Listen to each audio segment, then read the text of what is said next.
Hello friends, welcome to Smile Top paramedical channel.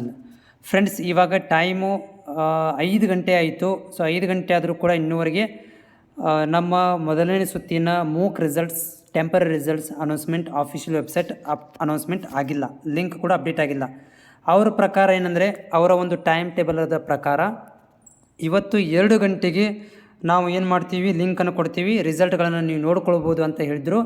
2 ಗಂಟೆ okay, ಈಗ 2 ಗಂಟೆ ಆಗಿ ಹೋಗಿದೆ. ಸೊ ಆದರೂ ಕೂಡ ಏನಪ್ಪ ಅಂದರೆ ಇನ್ನೂವರೆಗೆ ಕೂಡ ರಿಸಲ್ಟ್ಸ್ ಅನೌನ್ಸ್ಮೆಂಟ್ ಆಗಿರೋ ಬಗ್ಗೆ ಎಲ್ಲಿಯೂ ಕೂಡ ಏನಂದರೆ ಲಿಂಕ್ ಆಗಿರ್ಬೋದು, ಮಾಹಿತಿ ಆಗಿರೋ ಅಪ್ಡೇಟ್ ಕೂಡ ಆಗಿಲ್ಲ.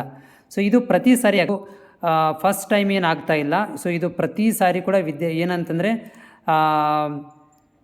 ನಾನು ಹೇಳಿಕೆ ಬಯಸ್ತೇನೆ ಅಂತಂದರೆ, ಈಗ ನೆಕ್ಸ್ಟ್ ರಿಸಲ್ಟ್ಗಳು ಬರ್ತವೆ, ಭಾಳಷ್ಟು ರಿಸಲ್ಟ್ಗಳು ಬರ್ತವೆ. ಅವ್ರು ಹೇಳಿರೋದು ಏನಂತಂದರೆ 2 PM ಆಫ್ಟರ್ 2 PM ಅಂತ ಹೇಳ್ತಾರೆ. ಅಂದರೆ 2 ಗಂಟೆಯ ನಂತರ, ಅದು 3 ಗಂಟೆ ಆಗಿರ್ಬೋದು, 4 ಗಂಟೆನೂ ಆಗ್ಬೋದು, 5 ಗಂಟೆನೂ ಆಗ್ಬೋದು, 6 ಗಂಟೆ, 7 ಗಂಟೆ, 8 ಗಂಟೆ, 9, 10 ಗಂಟೆ ತನಕನೂ ಆಗ್ಬೋದು. ಯಾಕಂದರೆ ಅವ್ರು ಹೇಳಿರೋದು ಏನಂದರೆ ನಾಟ್ ಬಿಫೋರ್ ಆಫ್ಟರ್ 2 PM ಅಂತ ಹೇಳಿಬಿಟ್ಟಿದ್ದಾರೆ. 2 ಗಂಟೆಯ ನಂತರ ಅಂತ ಹೇಳಿದ್ದಕ್ಕೆ ಸೊ ಅದರಲ್ಲಿ ಲಿಮಿಟ್ ಅನ್ನೋದಿಲ್ಲ. 2 ಗಂಟೆ ನಂತರ ಲಿಮಿಟ್ ಇಲ್ಲ. ಸೊ ಹೀಗಾಗಿ ನನಗನ್ನಿಸುತ್ತದೆ 8:30 ತನಕನೂ. ಓಕೆ, ಸೊ 8:30 ತನಕ ಅಥವಾ ನಾನು ಆಮೇಲೆ ಲೈವಲ್ಲೇ ಬರ್ತೇನೆ. ಅದಕ್ಕಿಂತ ಮೊದಲೇನಾದರೂ ಬಂದರೆ ನಾನು ನಿಮಗೆ ಲೈವಲ್ಲಿ ತೋರಿಸ್ತೇನೆ ಹೇಗೆ ರಿಸಲ್ಟ್ ನೋಡ್ಕೋಬೇಕಂತ. ನನ್ನ ಹತ್ರ ID ಪಾಸ್ವರ್ಡ್ ಇದ್ದಾವೆ. ಇಲ್ಲಪ್ಪ ಅಂತಂದರೆ 8:30 ನಂತರ ಅಪ್ಡೇಟ್ ಆಗ್ಬೋದು.